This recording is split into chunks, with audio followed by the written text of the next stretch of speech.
This is my PowerPoint on critical lenses. What are critical lenses and what is their purpose? Well, first, let's talk about that. So the purpose is, so we're not just looking at these types of texts that I have on the slide. Your own writing, that's a text too. Your essay, how do you interpret what you're writing? How do you interpret your thoughts? And not just that, but how do you interpret things that you're reading, fiction, nonfiction readings, news articles, films, television shows, sources that you're researching for your writing? How do you look at it from various perspectives? And why should we look at it from various perspectives? Well, obviously, we want to get the best context that we can from every topic that you're looking at, right? So that you're looking at it from a balanced point of view. But how can this help you with your writing? What is it about critical lenses that's so important for me to talk about? Well, you can help your own writing in two different ways. The first one, say that you have a topic that you've said everything that you needed to say, but you still didn't meet the page count, and your professor tells you that you cannot go beyond, you can't go below that page count. What do? Well, if you have a topic that you don't want to repeat everything that you've already said on pages 1 and 2, and you don't want to fill out those pages by just adding more source quotes that just to fill up the page count. So what you can do is you're looking at your topic from various critical lenses, and then that way you can section off all of these viewpoints of your topic, and then you're developing a more broad view of your topic in sections. Another way that it can help you is, say that you've got an extremely broad topic. Narrow it down by choosing one critical lens. All right, so what are critical lenses? I still don't understand. Okay, I'm getting to that. All right, the first one is called a reader response lens. Probably not the most common that you'd be writing about, but definitely one that you'd be looking at from an analytical standpoint to help you understand what you're reading. So for example, you're looking at a source that you're going to use in a research essay. So the definition is you're reading a text for personal meaning. So for example, maybe I'm reading one of your essays and you're talking about student loan debt. So I'm looking at it from, how does this affect me? So my crucial questions are, how did the text affect me? Well, it didn't really affect me, and it didn't make me think differently about the topic because at the end of the day, I still owe money for my student loans. All right, so this Venn diagram that I have here at the bottom, and excuse the screen is a little dirty here and also not the best quality because, again, I'm recording it from my phone, but you have a transaction that takes place between the text and the reader and the personal meaning that you're getting out of that text. Next one is the Marxist lens. First, let me talk about what a Marxist lens is, and I'll come back to the other slide. So the definition of a Marxist lens, if you've ever taken a sociology course or a history course, and you've heard the term Marxism. So what they mean by Marxism is you're reading a text for its socioeconomic issues. Crucial questions are, what does the text say about class and race? And there's a separate critical lens for race. But look at this cartoon here. So you're talking about, the guy says, in the poor of the world, we say this. Remember, we're counting on you to keep us rich. So in other words, the cartoon is saying the rich keep getting richer and the poor keep getting poorer. And that's what the Marxist pyramid is about. So again, sociology courses discuss the Marxist pyramid, starting off with the class structure. So you've got at the top of the chain, the superstructure. The middle of the pyramid is the relations of production. The bottom of the pyramid is the forces of production. Let's translate that in terms of our own world. So if you're looking at it from the aristocracy is the upper class. So the superstructure is the equivalent of the aristocracy, which is the equivalent of the upper class. So example, large business owners, the upper 1% of our economy, that's the superstructure. Now in the middle, you've got the middle class, and they were known as the bourgeoisie.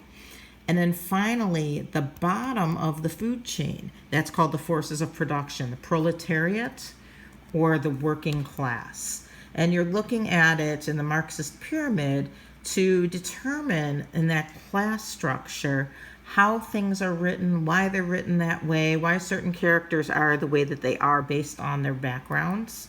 And that's basically what you're looking at with a Marxist lens. All right, you've got the gender feminist lens next. So the definition is, of course, you're reading a text for its gender-related issues or attitudes towards gender.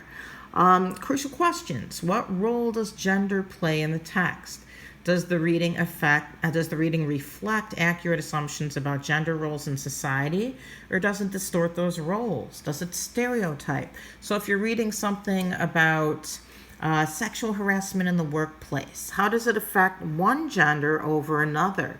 Is something amiss when it comes to the way that certain characters are represented in film based on gender? Racial lens.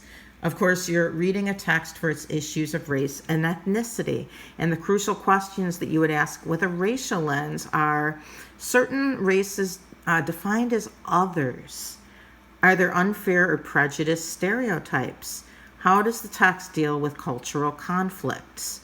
Back in the 1970s, during the Vietnam War, there was, of course, you've heard of the Black Panther movement. There was the Black Arts movement for literature and art. And one of the authors in the Black Arts movement, his name is Amiri Baraka, and he wrote, "There's no intrinsic value of being black. There's no intrinsic value of being white. It's a fake concept, but certainly I've been oppressed by it my whole life." So he's saying, okay, neither race is better than the other. And there is no hierarchy of race, yet one is oppressed while the other doesn't even notice that oppression or doesn't see things from the shoes of the other. Psychological lens. So the definition is, of course, you're reading a text for patterns in human behavior. Crucial questions are, why does the author think this way? Why do the people discussed in the reading act the way they do, or in a film? Why do certain characters act the way they do? Why are certain characters the way that they are? Why do certain characters resist change, or why do certain characters invite criticism?